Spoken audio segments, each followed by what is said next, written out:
This is a Hot Pie Original. I would say this man's story is the stuff of books and movies, and I'm guessing once the story is out, the book is going to be published. The next is a movie. The book title, yet to be published, but it's almost done, I'm told. The Last Gentleman Smuggler, the true story of the largest smuggling operation in U.S. history.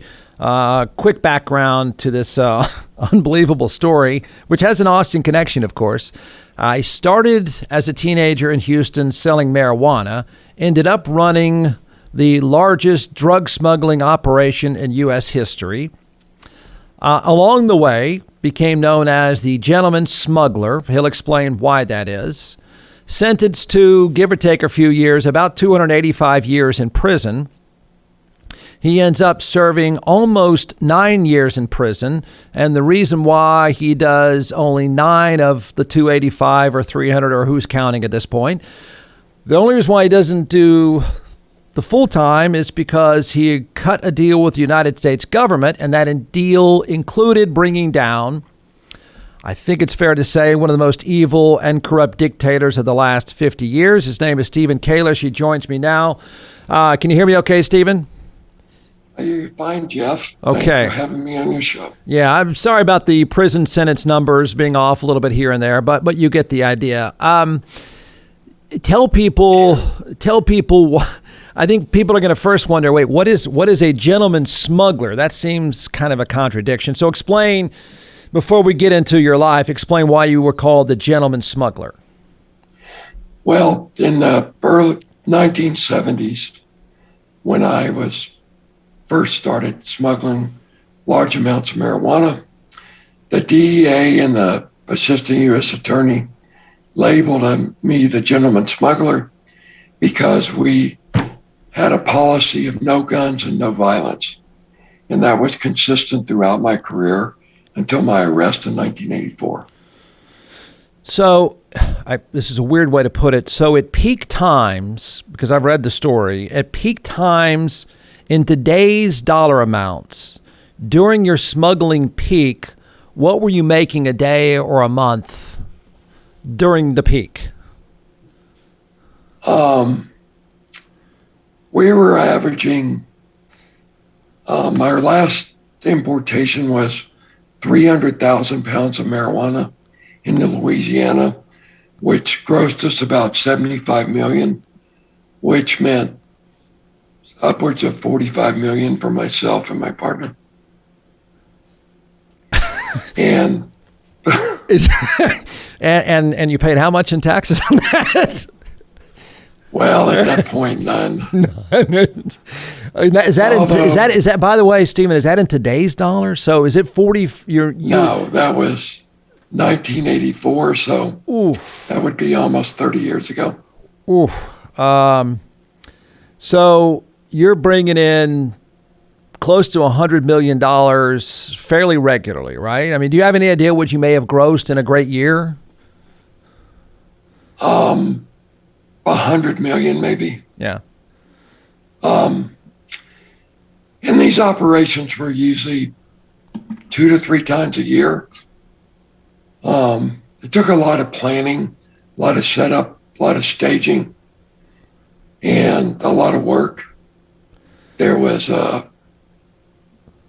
from arranging for the marijuana in Colombia to the transshipment to the United States, to the offload, to the distribution throughout the United States, to the collection of the funds, to the laundering of the money in banks in the Cayman Islands, and then subsequently Panama, which eventually is how I met my General Noriega and my associates in Panama due to their connections to the banking industry in Panama. Explain, I don't think many of us can appreciate, explain the laundering of the money, which I think is probably maybe different drugs, but different times, but the same concept exists. So you're taking in 100 million plus in cash. Explain how you launder that money. Just give an idea what that looks like. You show up at a bank with a carload of cash. How does that work? Well, you couldn't show up to a bank in the United States with any large amount of cash without drawing federal scrutiny. Yeah. So we would take our monies to, at this time, to the Cayman Islands and eventually Panama. And we would deposit those monies, literally take $5 to $10 million at a time into the bank in denominations of hundreds, 50s, 20s, and deposit them into numbered accounts. That way, those monies could then be transferred into shell corporations, which we could then use to buy properties and Learjets and homes and various other things in the United States and elsewhere as legitimate front companies. You would take hence the term laundering money. Yeah. So you would take in sack of cash, or yeah. Essentially, yes. Yeah. In go ahead. In trunks, or usually in trunks, which would be taken to the back office of a bank, and the tellers would put it through money counting machines and then come up with a tally. Yeah, but okay, so obviously you're talking about you do 3 operations a year, making $100 million plus. How many different people are you dealing with at a bank? At some point you had to be slightly skeptical that some teller working 9 to 5 might mention to somebody somewhere, the Steven guy and his buddies show up with $100 million in cash. How would you protect yourself? Because you lasted a while. Just to be clear, not all the operations grossed $100 million. Most of the operations were 15 to 20 million. Okay. Operations. I was just one to keep pushing the envelope.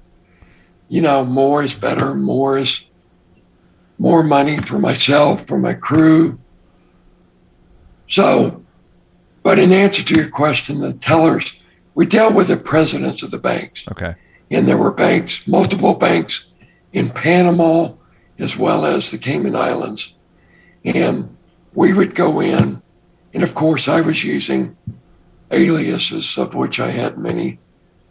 And they would take our monies, and the tellers would never associate those funds with a particular person. They would associate them with a particular account, which was a numbered account. In those numbered accounts, we would use then to transfer funds from those accounts to other shell corporations we had. So there was always the likelihood that a teller could be on the payroll of Drug Enforcement Administration or some federal agency, and they would report back some identity, which we were always on the lookout for. Yeah. And usually we would get a heads up if something like that happened. Occasionally, one of our Learjets would be flagged at the airport, even though we were flying into secure locations at the airports. In Panama, it was their Air Force base. In the Cayman Islands, we had customs meeting our planes. So when they were flagged, we were told, and we would switch jets, use different aircraft. I think I read somewhere where at one time you had 5 jets. We used at least 5 different jets during our operations. Inevitably, they would get hot for one reason or another. Trips to Colombia, we didn't like to travel on a jet that we traveled to Colombia on. Well, why not? More than 1 or 2 times. Well, because their flight logs would show that it had traveled to Colombia, and U.S. Customs was always flagging flight logs for jets flying in and out of Colombia. A lot of times we would fly from the U.S. to the Cayman Islands, from the Cayman Islands to Colombia, and then back to the Cayman Islands, all in an attempt to cover our flights and to disguise our final destinations from U.S. Customs. So we get to depart the country without inspection. by U.S. Customs. Yeah. Needless to say, you're making a lot of money. You're making a lot of money paying zero in taxes. You have at least 5 jets. If you look back on it now, the craziest spending binge, the craziest stuff you spent money on, just over the top spending. Probably we bought a Lear 35A and spent several $100,000 just tricking it out at a place called Duncan Aviation, gold plating a lot of it and replacing the engines, and spent a few $1 million on it then. We bought some very expensive boats. We camp in Nassau and Paradise Island so we could fly to the Bahamas for the weekends. Several of our gambling trips to the Bahamas and elsewhere, where we would not only win, but also lose several $100,000 at a time. Exorbitant amount of money spent on jewelry for women. We were single for a reason. Yeah, when you say we, I mean, I want to be clear. When you say we, it was you and a partner. Yeah. Primarily Lee Rich. Yeah. Who was my partner out of Florida, resident of the Cayman Islands. And we were single because relationships tended to complicate our situation and expose them to indictment or possible implication in crimes that they really weren't privy to. Eventually, they were all interviewed by the FBI and fortunately were able to claim innocence, and none of them were ever indicted. You have this giant payroll. You're managing a lot of people. You're managing an operation. The stories are pretty meticulous in the planning, to say the least. And then you have this. You're called the gentleman smuggler. At some point in there, in that world, in that time frame, no one ever made the suggestion, hey, we've got to influence or we got to kill somebody off. I mean, you never even. Can you honestly say you never thought about it? Can you honestly say violence was never necessary? Because it's hard to believe in that world in that way to keep people quiet. No, there was an absolute rule that we adhered to and never contemplated. It was just something, a place I was unwilling to go. And there were times where I was confronted with that possibility, and I always rejected it. I actually, during my time of living in Panama, I actually saved General Noriega's life from the Medellin cartel. Something unrelated to any of my business activities, but something that the cartel had been involved with in Panama, setting up a cocaine laboratory. That was eventually seized and their equipment seized and a lot of their workers seized. And because I lived in Panama and I was known to be connected to General Noriega, I was contacted by members of the cartel and basically told that if I didn't help resolve this problem, they had a contract out on Noriega's life. And he was at the time traveling in Europe. So could they have, did you believe at the time they could have pulled that off? Oh, no doubt. They were notorious for being violent and notorious for killing people that testified against them or were potential witnesses against them. But my business was separate from the cocaine trade, and I kept it that way for that reason. Why wouldn't they have killed you off? I mean, you're incredibly successful at a time that they're coming up and trying to dominate the world. Why not you too? I was not a competitor of theirs. I was a marijuana smuggler, and they had no interest in marijuana. In my relationships with Julio Nasser in Colombia, he was a very powerful man in Colombia who they knew well, and the businesses never crossed paths. They were willing to leave me alone and leave him alone. They weren't interested in marijuana smuggling. The monies were much larger in the cocaine trade. I mean, where we were talking tens and $100 million, they were in the $1 billion category. Did the cartels, I mean, you were obviously successful and good at what you were doing and making a lot of money, and we're not getting caught. Did they ever approach you and say, why don't we do business together? Or for that matter, why didn't you do what they were doing if there was more money to be made? I felt like cocaine had a different stigma about it. It had a tendency to destroy people's lives. I had had 2 bad experiences with being involved in cocaine. Neither of them my operations, but subsequently I was implicated in one.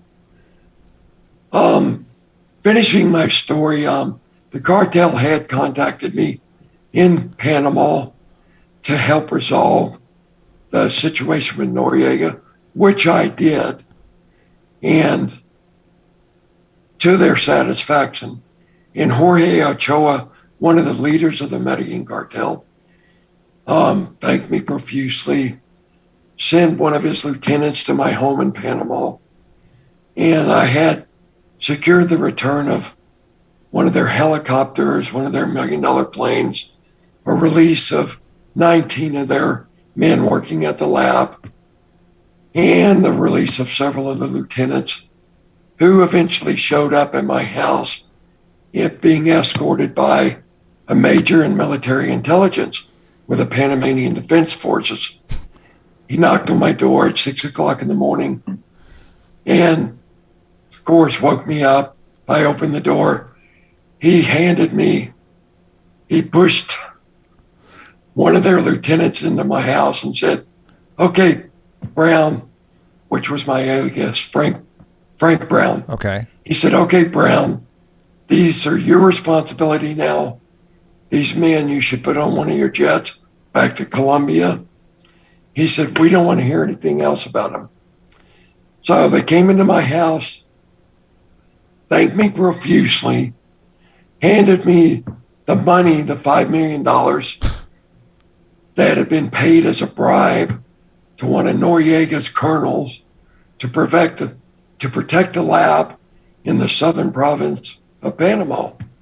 Well, they had recovered $3 million of the $5 million, which they gave back to the Colombians, which the Colombians gave to me for my assistance.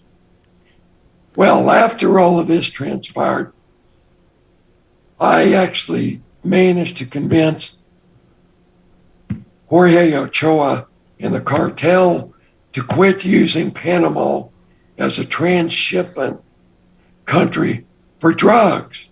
I said, "Look, we're both using Panama as a banking haven.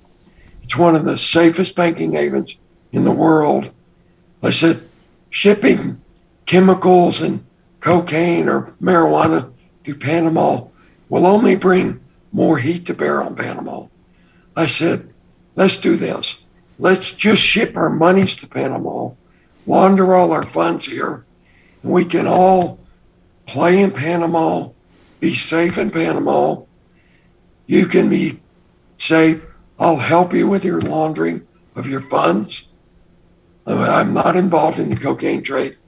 So eventually we did set up a money laundering operation that I turned over to some of my Panamanian friends. Did it have to have the blessing of Manuel Noriega? Oh, absolutely. Okay. Which it did. Who was the most ruthless person you ever ran across? Probably some members of the Medellin cartel, who I never did direct business with. Manuel Noriega who was a close friend of mine when I met him. He got to know him, became very unstable after my arrest. After the United States government had no longer any use for him, essentially abandoned him, and then used me as a pawn to testify against him. He became very unstable. He actually responsible for several murders that I'm aware of, and eventually was... Was he going to kill you? No, he never wanted to kill me. In fact, he actually wrote a book after his trial, of which I testified against him at his trial. I actually knew his attorney quite well, and never mentioned me in his book because my testimony was to the point. I was quite clear that Noriega, in my opinion, was not a drug smuggler. He came from a poor family, worked his way up to the military, ended up being the leader of the military defense forces, which put him in a position to make a lot of money and help his country, which he was devoted to doing. But he was also on the payroll of the CIA for decades. Really? And when I met him, he was actually transshipping guns to Nicaragua, to the Contras, to help fund the war in Nicaragua against the Sandinistas in the early 80s. So upon my arrest, the U.S. government used me as a pawn. And the way they used me was I was facing life in prison plus. Let's back up, Stephen. Let me back up. So you're eventually arrested. Yes. But by the way, how did they? By the way, how did the DEA catch you? John McClellan is the co-founder and creator of ATX Hot Sauce in all 50 states, now in several retail outlets as well. So we're gonna turn it over to the social media rock chef superstar, and we're gonna walk through a few sauces and why you should buy. We've done beet heat. So we're second in line now for the tasting. Don't forget, everyone, go to atxhotsauce.com. So here we go. All right. So this one is our smoked habanero 5-pepper. We smoke habaneros with ancho, pasilla. Is that going to hurt? This one? No, This one's actually really, really good. Okay. This is like your traditional tapatilla, but without the vinegar in it, right? And because of that fermentation process that we've talked about all the time. This one is great on sandwiches, pizzas, things like that. Great on hot wings. I think you're going to really like this one too, especially the smoky flavor with the adobe chipotle and the smoked habaneros. We actually smoked the habaneros before we. Does that go with the cab? This would not go with cab. This would go with the great Chenin Blanc, though. I teed you up with that one. Yeah, yeah.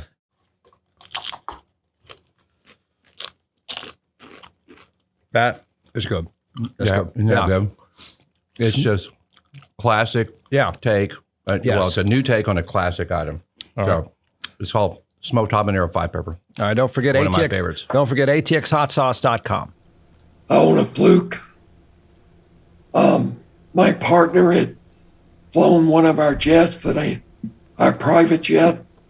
He had pulled it out of a hangar in Fort Lauderdale to pick himself up and some girls in the Cayman Islands to fly him back to Tampa because he was too lazy to fly commercial or hire another private jet. And when he landed in Tampa, that jet was on the DEA hot list and it was flagged. And I had flown back in on another jet from Missouri that evening about 1:30 and saw that jet on the tarmac, our jet that we owned, and knew that both our jets would now be hot. And I was in the middle of a 1 million pound operation called America's Heartland that was literally 72 hours away from a launch. And I had flown back to Tampa to clear out one of our safe houses. And unfortunately, my partner, who was supposed to stay in the Cayman Islands, because the feds were watching him, got lazy and didn't know I was going to be in Tampa. And when I went back the next morning to that airport called a fixed-based operation, I parked about a half mile away and sent Lee back in to send both jets and all 4 pilots back to their origination points. He didn't come back out, and about 20 minutes later, I got out of our truck and started walking away, and I was swarmed by FBI agents who said, "Stephen Kalish, you're under arrest." They had flagged me they had arrested me on a fugitive warrant out of Texas. Had no idea what I'd been doing for the last 4 or 5 years. They didn't know you had a $1 million operation that was about to happen? Did your partner, was it your partner, did he rat you out, or they just sort of piece it all together and track you down?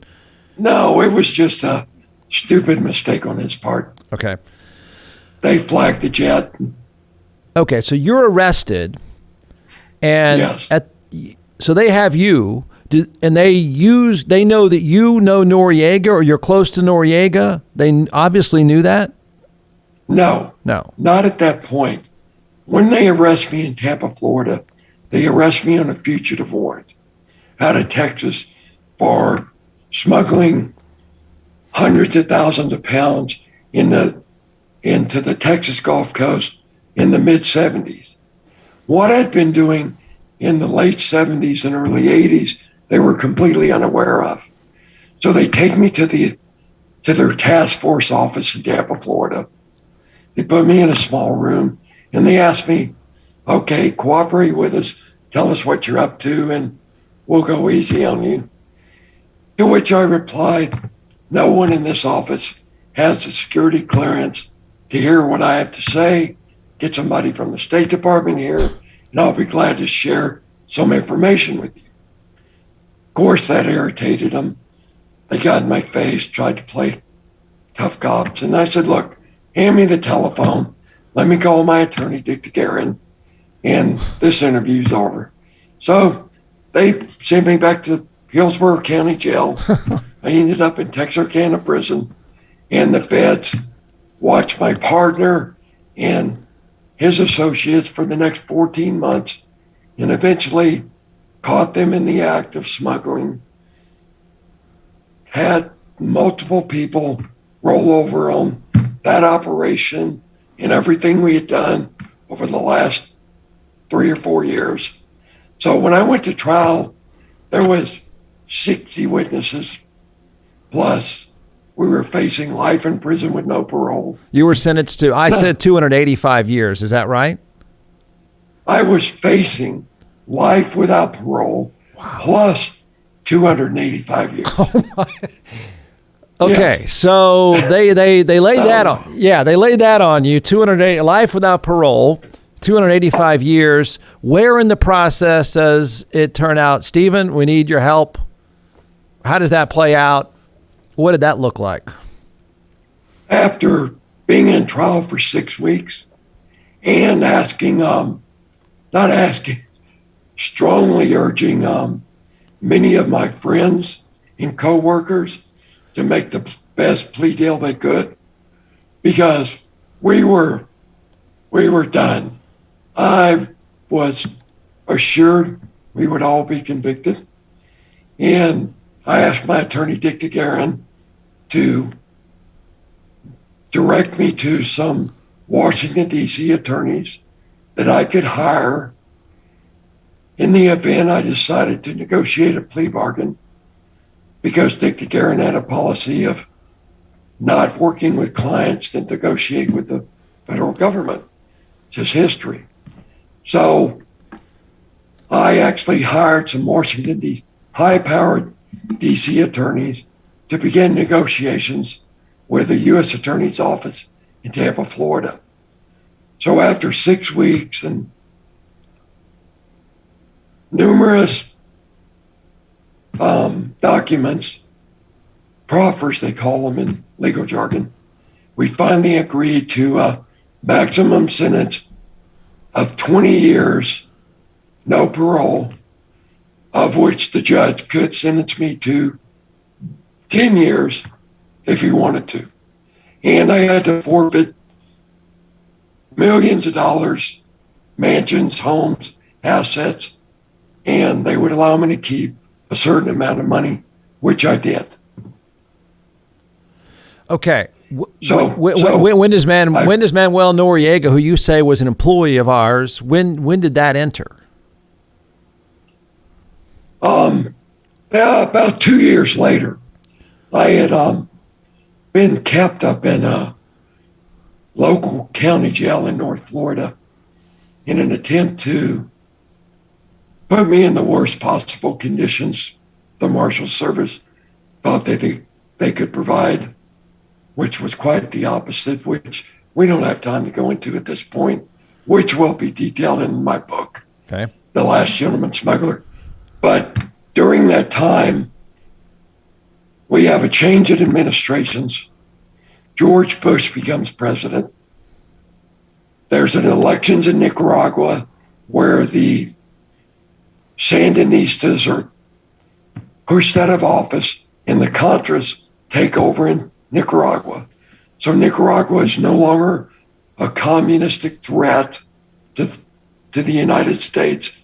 And Bush and his associates decide that Noriega's persona non grata, and suddenly they decide, and I say they, Main Justice in Washington and higher ups in the United States government decide they want to have me testify before the U.S. Senate on live television about my dealings with Noriega, which took place in January of 1989, I believe. So the Reagan administration and the CIA has Noriega on the payroll to funnel weapons through him.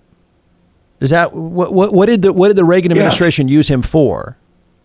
They were paying him a monthly salary to how much funnel weapons.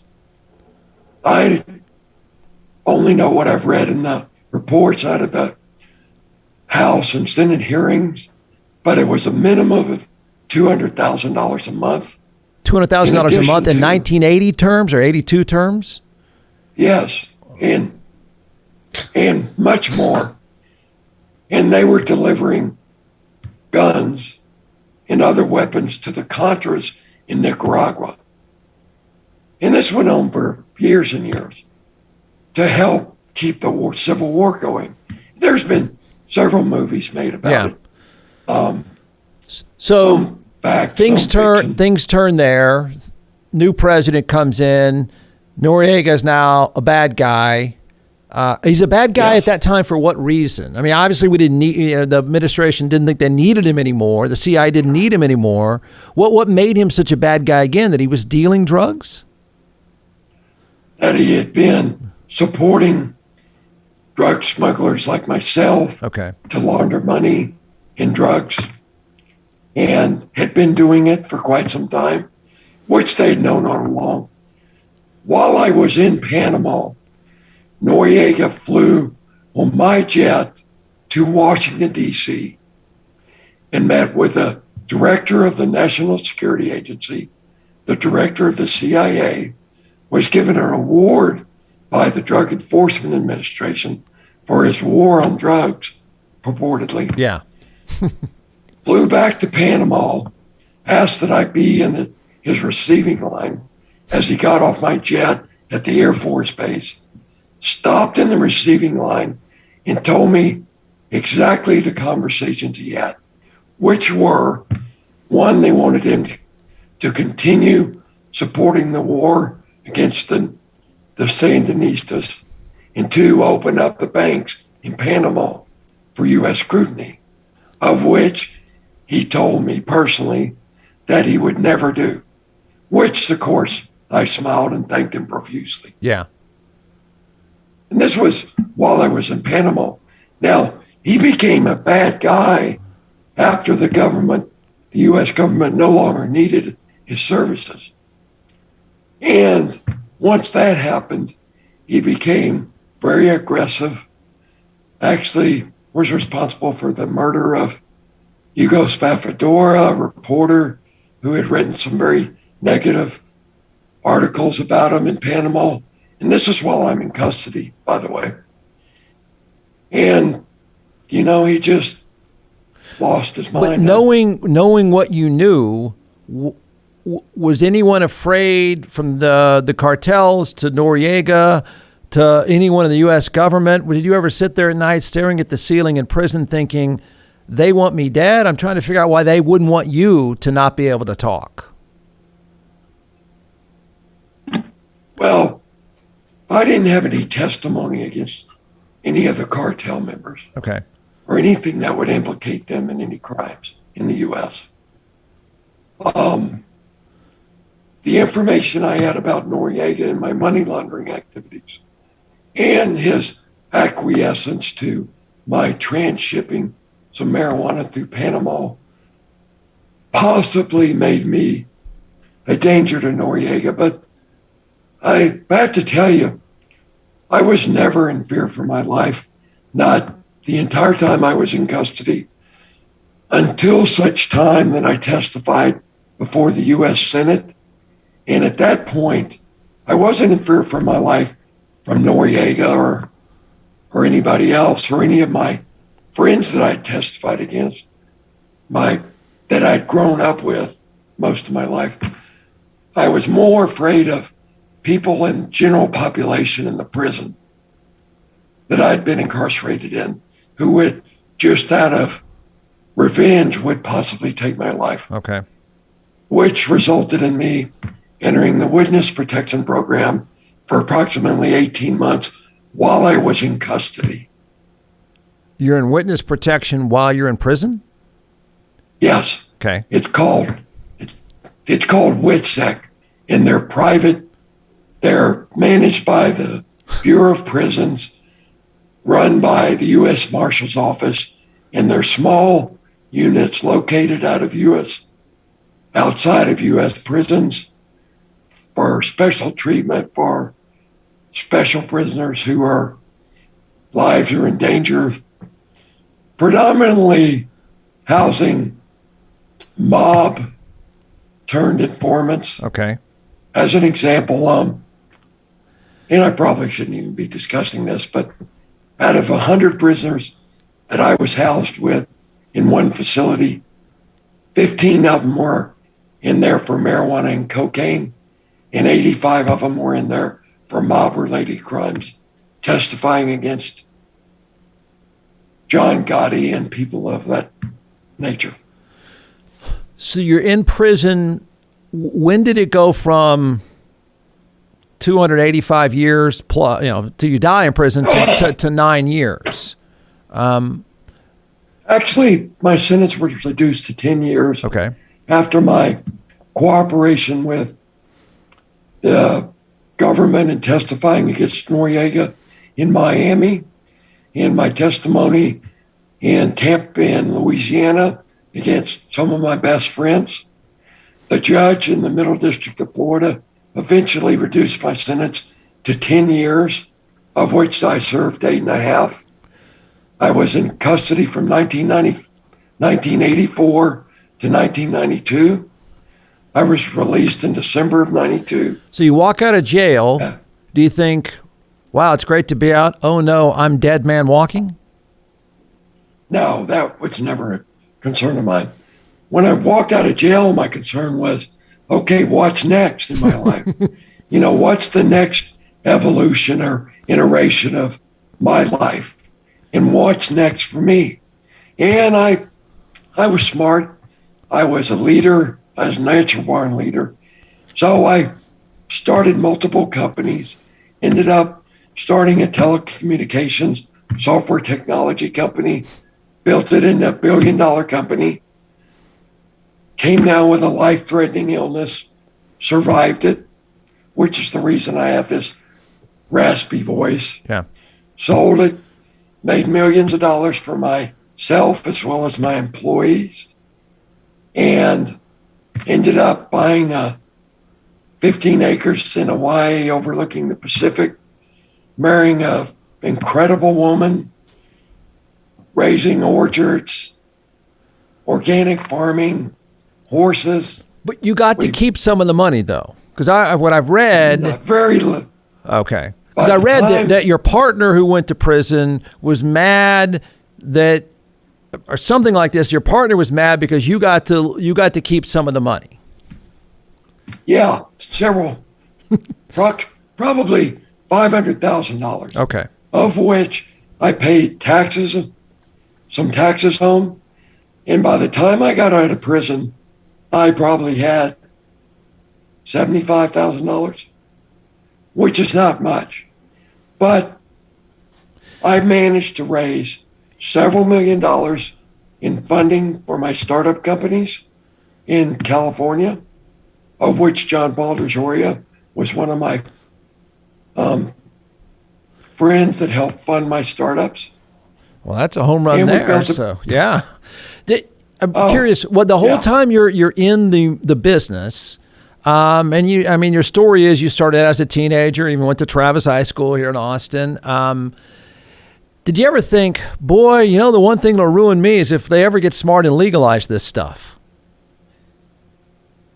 No. You never thought. I mean, there was that time period where the war on drugs and marijuana was so militant, but you never thought, you know what, this could solve these problems, you guys, if you just legalize this, and I'd be out of business tomorrow.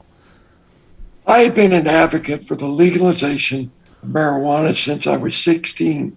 I led the first march on the Texas State Capitol in August of 1969 to legalize marijuana. I met with the Lieutenant Governor, Ben Barnes, multiple senators and representatives, had a debate on the steps of the state capitol advocating the decriminalization of marijuana in 69. The war on drugs was and continues to be a complete waste of time and money when rehabilitation and drug education has always been and always will be the only responsible way to deal with any drug problem in this country. If drugs were legalized at any time during the time I was smuggling marijuana, I knew I was smart enough to start a different career in another legitimate business. I mean, I personally had my debts I owed the U.S. government for my smuggling activities, which I knew would cost me some time in prison. But look, I knew whenever I was a free man again, I could work hard, use the same skill sets I used for smuggling marijuana to start a legitimate company.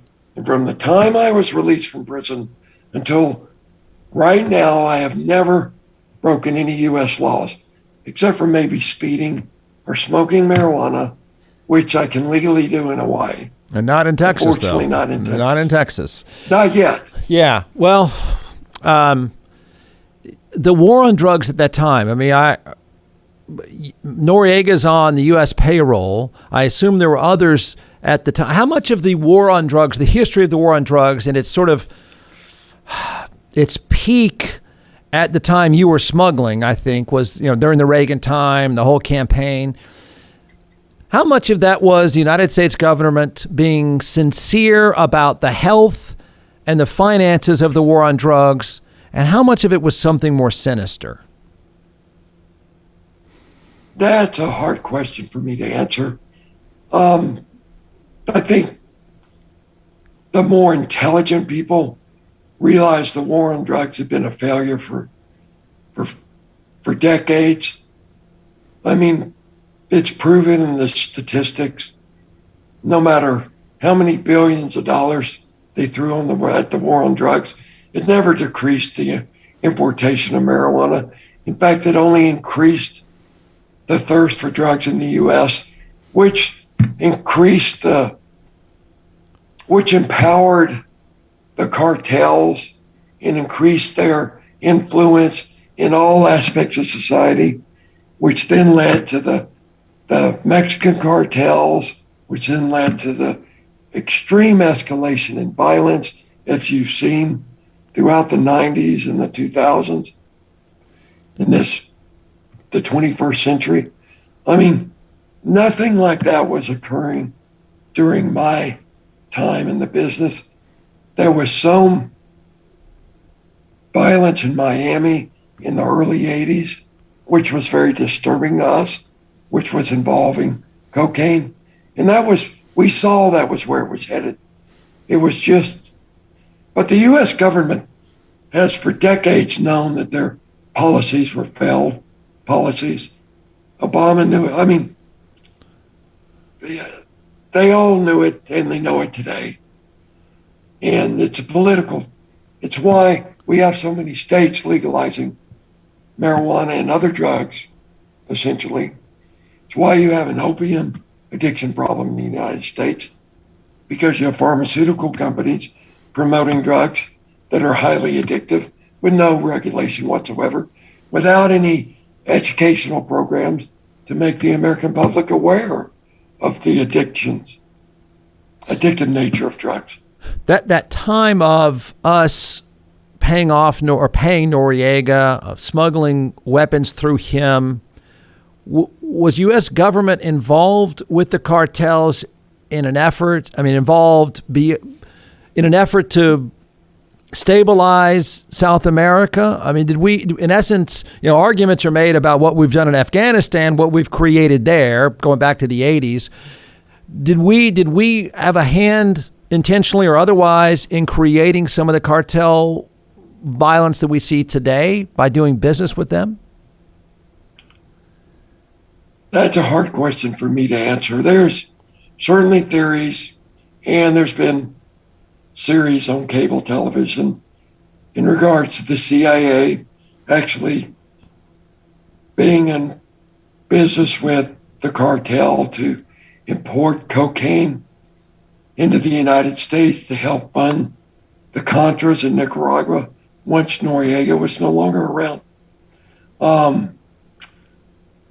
I think the U.S. government is indirectly responsible for the explosive nature of the cartels by not creating responsible drug policies.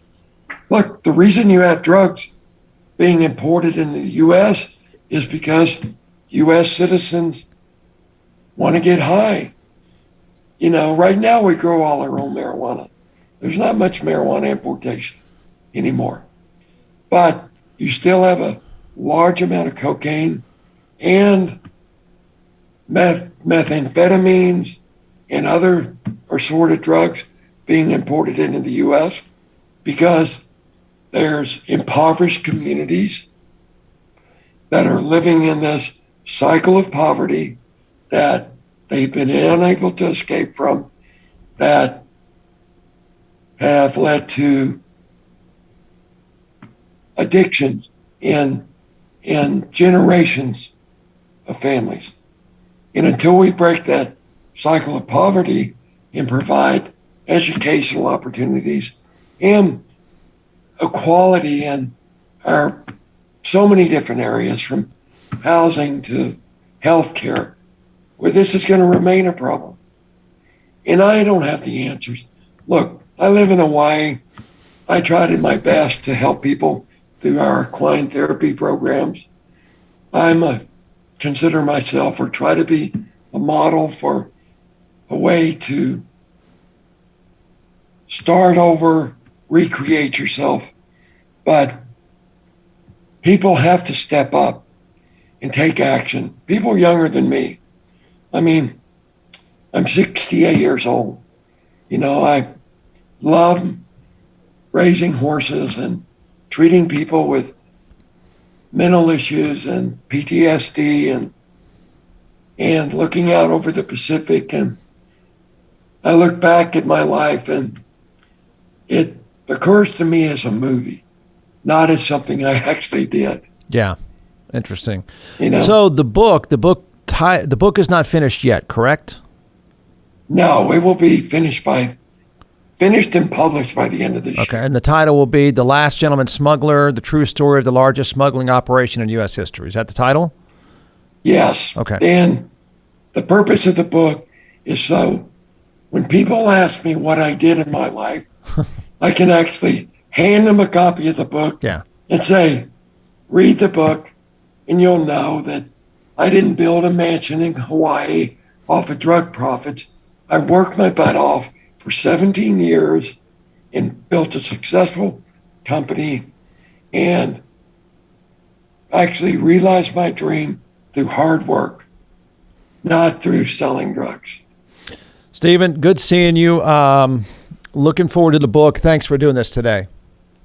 Well, thank you for having me, Jeff. From the Hot Pie Media Studios in Austin, Texas, it's the Jeff Ward Show.